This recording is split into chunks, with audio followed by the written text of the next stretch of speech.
Shalom Mishpacha, welcome fam. Rosh Hashanah is approaching and we are going to make marzipan challah and apple honey cakes. So tune in and stay with me as we are going to make marzipan challah. Now technically this is a misnomer because it is actually almond paste, and the difference between almond paste and marzipan is the ratio of sugar to almond flour. You could grind your own, but I actually just used store-bought almond flour, and I used a 1-on-1 ratio between the flour and the sugar. So if you use a cup of flour, you would use a cup of sugar. I added some almond extract to intensify the flavor and 2 egg whites. Now all you need to do is basically knead it together and then wrap it up in some plastic foil like so and leave it in the fridge to chill and set. And there you go, that is the first part. Now, why am I making marzipan challah?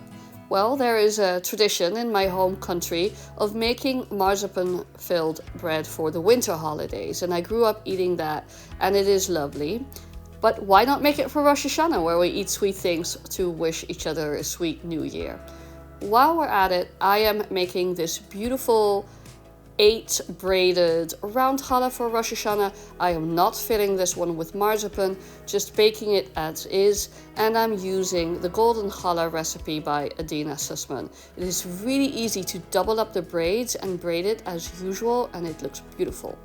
Now, in order to make the marzipan challah, I am using a very simple braiding technique because the more curves you have in your braids, the harder it will be for the filling to hold on to itself. So just a 3 braided challah is used as my base technique.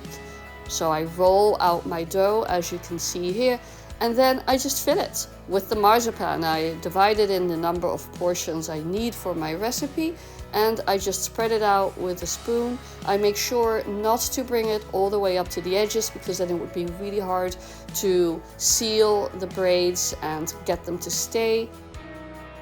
So leave 1/2 inch of space and you should be fine.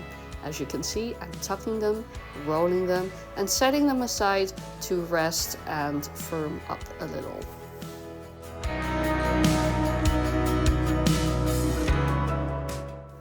What I love about this recipe is that it's completely parve, so you can have it with meat or dairy, and you could tuck into this challah during your main meal or save it for dessert or as a breakfast food and put some butter on there and it will be delicious.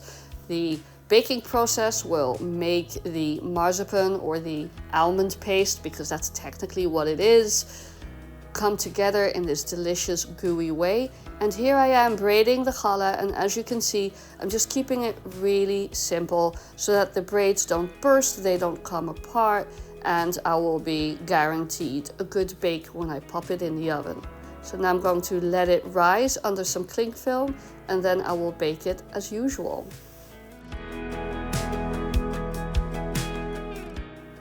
Using the same concept of the 3-stranded challah, I'm now going to make a round 3-stranded challah, which allows me to fill the braids but also get a round design. So I'm going to take 6 challah ropes and fill each of them. I've already filled the others, as you can see in the video, and I'm going to crisscross them and then braid them from all 4 sides. And this allows you to get that beautiful round shape without putting too much pressure onto the braids so that they don't burst and leak their filling. And you could apply this to any filling, of course, for your challah.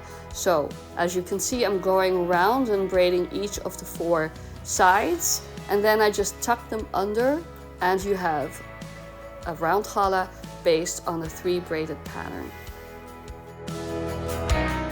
What's the difference between marzipan and almond paste? Marzipan has a 5-to-1 sugar almond paste ratio, so it's much more dense in sugar and it becomes a firmer substance that you can actually shape.